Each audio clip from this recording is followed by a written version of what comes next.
G'day, Steve Morgan here, Fishing Media and ABT, and this place here, it's got a little sign up here. Where is it? Manning River Marine. Been here forever, and you look at that store and you think, oh, there mightn't be much in it, but I've got a bit of a treat for you today. I'm driving between Sydney and Brisbane after our epic Sydney road trip, and I'm going to catch up with Chris Hickson to show you some of the cool stuff which is inside here. He's a tournament guy himself. They're a Mercury dealer. There's so much cool stuff in here that I reckon you don't know about. So let's go and take you on a trip. Manning River Marine. Where is he? Captain Risky right there. Steve. There you go. Shake my hand, mate. I think for Tackle Fridays this time, because everyone are such tackle junkies, I always enjoy spending half an hour to an hour here every time I'm here, checking out all the cool, interesting stuff you got. I want you to give us a tour of your shop, because you're pretty proud of all the stuff you've tracked down from all parts of the world to keep us tournament fishing, aren't you? Yeah, we try to. I like it. So if I like it, it goes in here pretty much. It's like my little backup cabinet. Let's go and have a look at the back at the moment, because I brought my motor in here for a service today. So you've got the Mercury service department at the back. You got lazy. A bit chaotic at the moment. But lazy right. V8s lying around here. I don't even know what this thing is. Is a newie going on that? Your little 30 horsepower going on that today? That's actually a boat. Some sort of boat, yeah. Here we go, the hired help, and I'm doing a first service on the new V8 there. You've got your rig there full of stuff that you're undoing, mate. And how many tournament guys come and get their stuff serviced at Manning River Marine? Yeah, quite a lot actually. We've just we fitted the new one for Cromo the other day after we swapped over yours. Yep. We've got guys constantly coming in. It's good to see the support of the tournament guys. It sort of keeps us going through the quiet times too, with servicing and refit. So. And I noticed on the back here, Power Pole. You're one of Australia's biggest Power Pole dealers. I noticed Jamie had a few new ones on the back of his boat. He did, yeah. Just got a shipment in the other day. 10-foot blade. I think that's actually all I got left over. A couple of power pole moves over there. Put a new one pump on Jamie McEwen's boat, which came up mint. Yep. Plenty of move and power pole spare parts as well. I know I took a few bits and pieces down with me to Sydney. I'm impressed with that, because there's stuff here that you would normally have to wait to get shipped from the States. Yeah, and you've already got it in stock. Yeah, the shipping's too long and too expensive, so I try and get a decent amount in at a time. Tell us about this. This is a big collection of Mercury propellers here. One of the things when you buy a motor or get a repower is you want to get the right prop, and you offer a service where you can just try them all and take the one you like. Yeah, we try and paying for it. Yeah, try and keep as many as we can anyway. I've got a few loaners out at the moment. I think come springtime we might try and do another propeller day as well. So I'll get a heap off Mercury, and we'll put the word out, get a heap of guys to come down one weekend, get Blake out for the weekend, and throw props at everything, because it's always. Getting ideas on props is one thing, but until you actually run them, you just don't know. And some of these new engines and new boats are quite hard to prop. So that's right. It's good to try it on there and see how you go. And a good prop that's the right prop makes the world of difference to your boat, doesn't it? Yeah, and it depends what you're looking for too, whether you want the fuel economy and hole shot, or whether you just want to go really, really fast. So I personally couldn't care less about the hole shot and the fuel economy. I just want top speed. So that's all some leftover stuff from the weekend. Yes, you take a lot of stuff with you. So I was seeing you unload these from your car. You've got boxes full.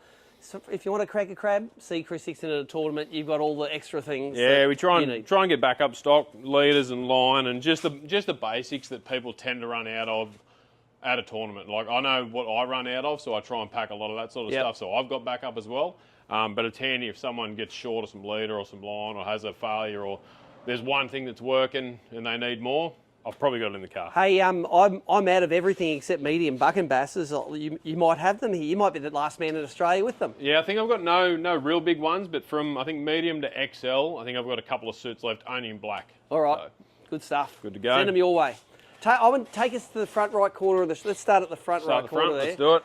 And show us what you got, because this is not going to be a short exercise, because you've got so much cool stuff in here. But let's start here. Let's start at the. Well, so this is essentially the offshore and jig section, which is not going to worry we don't care the tournament about that guys section too much. But then we get into like Dewey and Barra stuff. So we bring in a lot of 6th Sense stuff ourselves. I contacted them a fair while ago.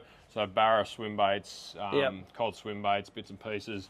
Just a basic range of, essentially big paddle tail. So how good do they look? Just like a bony brim, what's that? A 6th Sense sweep? Yes, sweep. So unrigged. And look at these things. I bought one of these in a shop in Melbourne recently, and the action is incredible in the water. And you track those down as well. Is there anything you don't have? There is, but not a lot. So Dewey lures, big Dewey lures. Yep. A lot of it's Australian-made stuff as well. We try and support the Aussie stuff where we can. Yep. This is essentially the big lures. Then we've got more the Japanese-style soft plastics on the wall as well. You've gone three-dimensional in your tackle walls now. We're struggling to fit it all in, but that's all right. Kitex and Noikes, Hide Up. Yep. Still got the old grass minnows there because they still work. Bait breath, bit of Pro Lure stuff there, which we need to top up on as well. Yep. Moving through. Spinnerbaits and jigs. Spinnerbaits, a lot of Australian-made and some Daiwa stuff there. Yeah, that's it. Coming into the end of the summer, that wall's getting a bit thin as well, but we'll re-top that shortly. Yep. I think I've got the last known stock of OSP jigs as well. I bought the last of that was in Australia, so that's all in the boxes at the moment. Nice, and you've got, of course, got the Quips and the hybrids. Yep, and chatters. Yep. All the bits and pieces and all the boxes. Bass, it's a bigger bass area than you think, the Manning, isn't it? A lot of guys catch good fish in this joint. We've got a lot of rivers around, and we're only a couple of hours or 3 hours from Glenmore and St Clair as well. So same with the cod. Like, we're only 3 hours from some river cod fishing and 4 hours from the lake. So we get quite a few guys travelling over the hill to go and get it. Some the big glides and the cool stuff. You're not short of those. These are the less expensive glides that I can actually hang out on the shelf. Oh, the other ones are behind the counter. Yeah, the rest of them are back behind the counter. Some sluggos as well. We get them pretty much direct. Just to try and save people $1. Classics, mate. How many shops do I go to that have the classic jitterbugs? You can't live on the mid-north coast and not have jitterbugs in stock because it doesn't matter how many times they've been thrown, they are going to catch a bass. That's right. Without a doubt. So, been working for 40 years, those things. Yeah, and then just into I try and keep it in sections a little bit with the brands. This is just all our hards, cranks, moving up to the blades and trout gear. Yep. Soft vibes, plenty of soft vibes. All over Australia, mate. People throw these things. Up north it's for Barra, down here it's for flatties and dewies. 100%. They catch pretty much everything known to man. Yep. Big prawn area on the mid-north coast. We do stock a lot of prawn-style lures for pretty much everything from snapper all the way to your bass. Yeah, guys like floating these things down on a stray line, don't they? 100%. Yeah, they catch everything. So and Yep. dewies love them too. Brim, flatties, the whole lot. Yep. Nice wall of jackal there. Harry'd be happy about that one. Yep, helping keeping Harry the way he's become accustomed. So a lot of squirrels, a lot of TNs, Transams. Yeah, not just stuff that works here, but we try and keep stock of stuff for the tournament guys all around the place as well. As I said, it's also backup for myself. The micro tappy's not keeping you in tournament fishing, is it? No. But they're on the wall, just in case. They catch them. The bass up here love them. Bit of trout stuff as well you've got here too. Yeah, we're only like an hour and a half drive for some trout, so it's handy to have it. It's the same thing. Guys like travelling, guys like going away, and it's good to be able to stock them up before they go so they've got half an idea on what they need, and then they can top up when they get there. Yep. Infeeds and Protec. Plenty of infeeds there. Half that'll be in boxes that I took away actually because some gaps in there. Staple these days. With the infeeds are a higher price point than the Berkeley, the Protecs. Yep. What's more? Do people pay more for a quality lure, or do they just want the cheapest thing they can get? To be honest, the price doesn't seem to matter that much these days. Like if it's a good lure, people are going to buy it. They're proven, they work. They've got a really good selection of colours in the infeed. Yep. They're still only just over $20. Not too bad. Yep. The Protecs still sell. They just it's just one of those things. They don't have the name. Still a great lure. They still catch fish. Yep. This is just what people want. Yep. Plastics. Yes, the gulp wall. Yeah, the giant wall of gulp, which still catches no matter what. So we've got the online store now too. This wall actually used to extend a fair bit more with the gulps. But the slower moving stuff, because we've only got a limited space in the shop, because we've got the online store, any of our slower moving stuff now is just in boxes out the back. So you can get it online. We know what's there. So if someone walks in, we don't have it. We can go get it. A few more 6 cents baits there, some jerk shads. Yeah, always interested in the new shapes. So they're a very innovative company, 6 cents. They got some good. Got some really cool stuff. Smaller panorama shads for the bass as well. They look pretty nifty. I haven't had a chance to use them myself yet, but I'm pretty keen to give it a crack. Awesome. And Bait Junkie, you had a Big lot to do with this wall. one. So we did. You Same sell a thing. lot. Heaps of it out the back still. So keep the staples are on the wall. They're biggest sellers. And all the obscure or slower moving stuff's out in the boxes out the back. Pick your favourite Bait Junkie that you would time before anything else at the moment. What is it? For a brim? Yep. The 235 shrimp for sure. Is that, I don't know what it that's is, the but that Goldie thing's- one? That's this one? No, lemongrass or bloodworm are okay. the favourite colours, but they're in boxes at the back This that I is took this with is me. So. this is me saying that this is the one I would pick. Yeah, black bream. If I'm going south, They're the and ones. the water's a bit stained. That's Yep. getting tight on. But yeah, love that thing at the A moment. lot of TT still, of Yeah, course. still the is a staple. Z-Mans. Yep. They you can't argue with it. They catch fish, power baits because good bang for buck. Yep. And then we get into some nice Japanese stuff. Still got a half decent supply of bent minnows at the moment. Yeah, but look they're at that. getting a little bit thin. There's a few in the box out the back there as well. How often do they bring in a shipment of bents? Once or twice a year they maybe come in? Yeah, they've been pretty good recently. I think they've just got some more of their live chatters in as well. That's one of my favourite sort of bass baits. That's this one here, yeah. Yeah, very, very underrated lure as well. A lot of double Not easy clutches. to find. A lot of double clutches. There. You remember 10 years ago when you couldn't even buy a double clutch?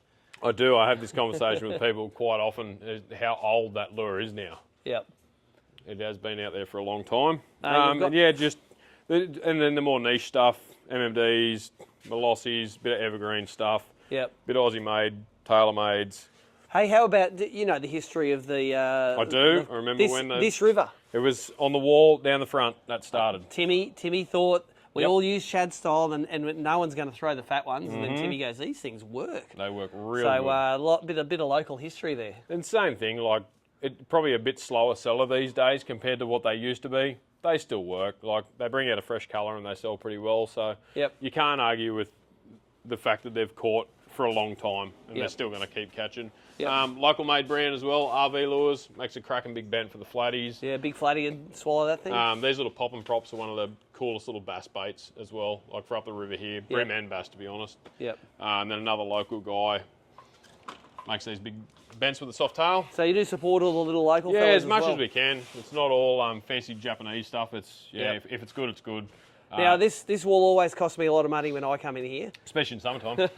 and it moves in summer. I reckon this is the heart of cicada fishing in Australia. Up the Lansdowne River would be Yep. cicada central, isn't it? And definitely this year as well. It was a cracking year for them. So it's something that is getting harder to get to is a good cicada. They had a really good supply of the tiny cicadas this year, which was Yep. awesome. They're probably one of my favourites because they're sort of bite size for the brim. And then the old soft shell for the bass. They're like as well. They're like real cicadas, aren't they? Some years you can't get them, and there's none around, and then some years they're Pretty plenty. much, yeah. And this year they had plenty, so I stocked up. Of course, you've got all the good gear locked up, so all the nice Daiwa and Yep. on the reels in there, and the lines, mate. You don't have a gap in line at all. No, we're trying to keep up with that, which is happening pretty well at the moment. Stocks are good. So from straight up nylon, fluorocarbon, spin and fluoro, braids, same thing. Got extras out the back for some other brands that people really like with the Tas line as well, Yep. which is pretty popular these days, especially for the land-based community. Now they make this in Australia. They do don't the indeed weed. down in Melbourne. Yep. which is very cool. Happy days. Same thing. Try and support the Aussie guys as much as you can. Yep. And then over to the scent.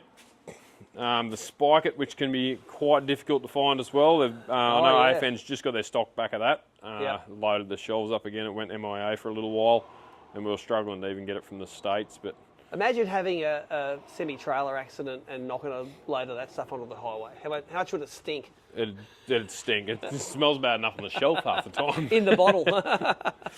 And then we're into the rods as well. So Yep. predominantly a Daiwa store. One, because I know how to sell it and I use it. Yep. Two, because it's good gear. But we do try and give people an option too. Got the Atomics, there's some more up there. We've actually got a really good range of favourite rods. So Maxim, one of the guys that started non-boating in the tournaments, moved over from Ukraine. biggest limit non-boaters day 2 horse 3. 3.3 something. Yeah, kilo. he can catch he's a really good angler. He's a tournament angler from Ukraine, Yep. mainly perch and all that Yep. sort of Xander, whatever they have over there. So he's actually importing the favourite rods now. So I've got a pretty good selection of Nice. those there on the website as What well. what sort of price point are they? Man, they start from like 99 to 199. They Yep. do have some quite expensive ones in the range, Yep. but bang for buck, they haven't got the most outstanding components on them. Yep. But for what they are, they're an absolute ripping rod. Like Awesome. really good bang for buck, which is good. Awesome. And same thing, he's sort of cut out the middleman now. So Yep. he's bringing them in, selling to us, or you can buy off his website. And he'll ship direct as well, which is really cool. Super. Jig heads, you have lots. Yeah, plenty of jig heads, TTs, bait junkies, and then heaps of little. This is where a lot of the cool stuff is actually. Yeah. I know. Just all the obscure stuff. So like your weight, sticky weight. Yes. This is where I bought my tungsten putty. It is tungsten the putty. only place I saw it on the wall. Yeah, so. cool stuff there. A few little weird 6 cents underspins. Yep. So line through underspin, normal underspin. Oh, line through underspins. Yeah, they're pretty cool. Twist on your bait, put a treble in it. Yep. Just all the little things that, yeah, you struggle to find a lot. So we try and keep in for the people that do like to. Yep. So nail weights as well. Yep. Tungsten weights, Texas weights, good range of rings and hooks. These Pierce quads actually would have been running on my glides for the bass. Yep. So it's like a swivel in the top, 4-prong Teflon coated treble. Yep. They're really expensive, which hurt when I lost one. Oh, really? So what's that? How many hooks for? Is that two hooks? 2 sets of 4. All right. So they're like, $12 a pop. Nice. Per hook. But if they catch you more fish, hey, if they win your tournament, you've paid for it. yeah, So, 100%. yeah. And all the regular trebles, you don't discriminate. All the brands, all the sizes. If it works, we try and stock it. You can tell the worm hook that's the most popular because it's missing. Because it's gone. But then every assist hook known to man as well. Yep. And that's the thing when you like. There's so many different lures out there now, and so many different ways that people are using stuff. You've really got to try and stock every option because everyone wants something different. So it does make it hard to find the space for. But if it's worth it, it's on the shelf pretty much. It's interesting. There's your hooks for your just Bait fishing. soak a prawn in the river. Yep. Here's your hooks for tournament guys. And this just reflects your interest and your ability to track this stuff down, is because if I want it and if you want it, it's going to be on the shelf. Exactly right. So, yep. Show us, I want to see behind the counter now. What stuff is... It's got a few glides and swim baits. So got the big girls at the top, the cool stuff, the Ballums and the How many of 330. those big girls have you sold so far? Not a great deal, but it's cool to look at them on the shelf. I had one guy actually, he bought bought one for chasing dewies. Nice. One of the Ballum 300s. Got one first trip, got busted off second trip. Oh, okay. It's only a couple $100. So, all the big stuff. Again, I was always into you, Chris. Show me bass size jerk baits and brim size swim baits. And you've got them here. You know. But this is the jointed this claws. is my bass size. That is bass size. 148s, That's 178s. Right. They're the two. Wow. So you catch bass on these guys? Yep, no worries. 100%. Yep. 100%. Not just Manning River bass. Nope. Well, that's all the hairy two of my fish at the Hunter River tournament was on one of those. There you go. Yep. So that's interesting because those herring eaters and the mullet eaters, they're different from the shrimp eaters. I think they are. They're not Yeah. the same fish. So you can have someone go along a bank and catch them on cranks, jig spinners, and then you throw that and you get a different fish. So, Indeed. yeah. All right. Mate, I really appreciate the tour of Manning River Marine. I think if you're in the area... The only other thing too is those boat buckles. We just got stock of them back in. Finally. Finally got some more boat buckles I in. send a lot of people your way for these, and that is this right here, boat buckles. I've got little sets on my little boat. I've got these stainless steel ones on my big boat there, and like literally, you're one of the only guys with them at the right price. Yeah, and that's it's just a matter of getting hold of them and being willing to get enough in to make it worthwhile. Yeah, you bring a pallet in at a we time. we bring a pallet in, so there's no middleman, and we're not getting smashed with freight as much, so we can sell them at a half reasonable price. That's right, and my test is always you can sometimes get them on Amazon, and if they're cheaper here than on Amazon, why wouldn't you buy them in Australia? Exactly Because right. give the local guy the profit. Spot on. That is Manning River Marine. If you drive past Tari and don't drop in, you're doing yourself a disservice. I'll give you a warning. It'll cost you a few $100 every time. Hopefully. Even cost me a few $100 every time. Where are you? You're in Taree. Where? Main Street? Yeah, Main Street of Taree, 13 Victoria Street, right next to Office Works and across from Auto Pro. Pretty hard to miss us. I thought you'd be next to Wally's tidy car store. And Taree Tidy Car and about 200 metres from the boat ramp. And so, wait a sec, technically, I could come to town, get my car cleaned, my motor serviced, hook up with tackle, and away we go. Away you go. Why would you not come And to get some Taree? pens next door. Screw the pens, get the tackle at Taree.